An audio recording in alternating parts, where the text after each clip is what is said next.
5 वर्षापासून नॅन्सी कॉलनीचा जो रस्ता आहे तो प्रलंबित होता. यांची इथे घरं होती. या घरामुळे बॉटलनेक झाल्यामुळे तिथे बस सेवा किंवा कुठलाही रस्ता होऊ शकत नव्हता. त्यामुळे जनतेला तिथे प्रचंड त्रास होत होता. आणि या सर्वांशी मिटिंग घेऊन माननीय आमच्या वॉर्ड ऑफिसर संध्या नांदेडकर मॅडम यांच्याबरोबर बैठक घेऊन, कमिशनरकडे बैठक घेऊन, चल साहेबांकडे यांना सुंदर अशी घरं बोरिवली वेस्टला देण्यात आली. त्यांना आज घरांच्या चावीचं वितरण झालं आणि उद्या परवा त्याचं डिमॉलिशन्स होऊन त्याच्यानंतर तो रस्ताचं काम आम्ही सुरू केलेलं आहे सिमेंट कॉन्क्रीटचं. तर मग जनतेसाठी हा रस्ता खुला करण्यात येईल.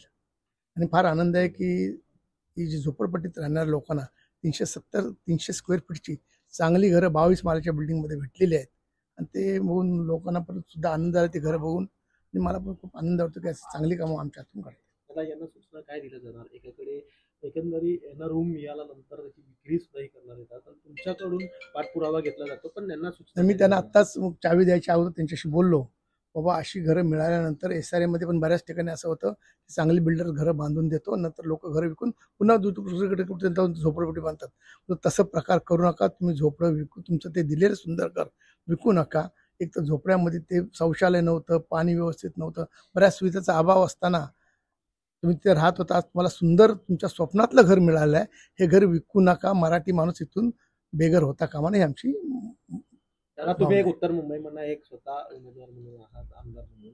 त्या उत्तर मुंबईमध्ये गोपाळ शेट्टी यांचा पत्ता कट झाल्यानंतर आता पियुष गोयल यांना संधी दिलेली आहे, त्यावर तुम्ही कसं पाहता? नाही, जे वरिष्ठांनी जे निर्णय घेतला आहे त्याच्याबरोबर आम्ही सहमत आहोत. आणि काल त्यांचं आम्ही भव्य दिवस स्वागत केलेलं आहे.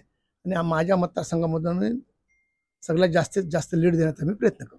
अजून एक यादी येण्यासाठी बाकी आहे भाजपची, पण एकीकडे शिवसेनाची सुद्धा यादी येणं बाकी आहे आणि दुसरीकडे महायुतीमध्ये मनसे हा हात मिळवण्याचा जोर प्रयत्न सुरू आहे. याच्या बाबतीत माननीय मुख्यमंत्री आमचे एकनाथ शिंदे साहेब आहेत. ते योग्य तो निर्णय घेतील.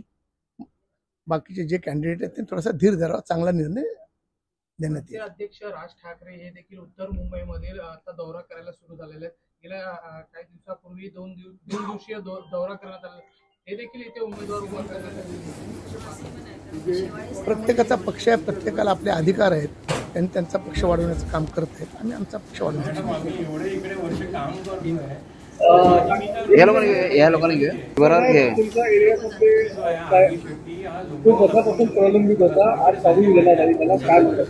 गेल्या अनेक वर्षापासून ह्या लोकांनी शौचालयाचा प्रश्न होता, त्यांचं पाण्याचा प्रश्न होता.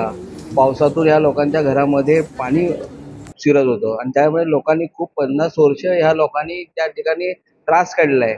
आज ह्या रोड रुंदीकरणामुळे ह्या लोकांचा आज आमदार प्रकाशदादा सुर्वे यांच्या माध्यमातून ह्या लोकांना आज चावी देण्यात आली. खरोखर एक चांगलं काम आमदार प्रकाशदादा सुर्वे आणि महाराष्ट्राचे मुख्यमंत्री एकनाथ शिंदे साहेब यांच्या प्रयत्नाने आज ह्या सावरपाड्यातील ह्या सर्व नागरिकांना या ठिकाणी आमदार प्रकाशदादा सुर्वे आणि वॉर्ड ऑफिसर नांदेडकर मॅडम यांच्या हस्ते या ठिकाणी चाव्या देण्यात आल्या. तुम्हाला काय वाटतं, त्यांना आनंद वाटला?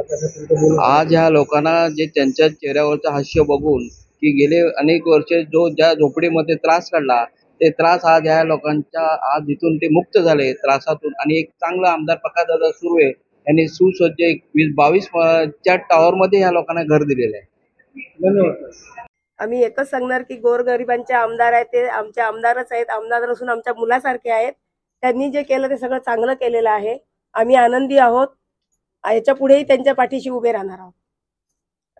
तुमचे घर तुटणार होते, त्यामध्ये महानगरपालिकेने देखील कारवाई करत होती. त्यामध्ये मध्यस्थी करून आमदार यांनी हे मध्यस्थी करून तुम्हाला घर देण्यात आलेलं आहे. काय सांगाल?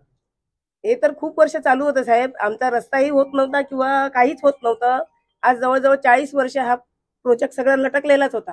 पण मॅडम आणि साहेबांनी करून आम्हाला व्यवस्थित घर दिलंय, त्याबद्दल त्यांच्यासाठी आम्ही आभारी आहोत.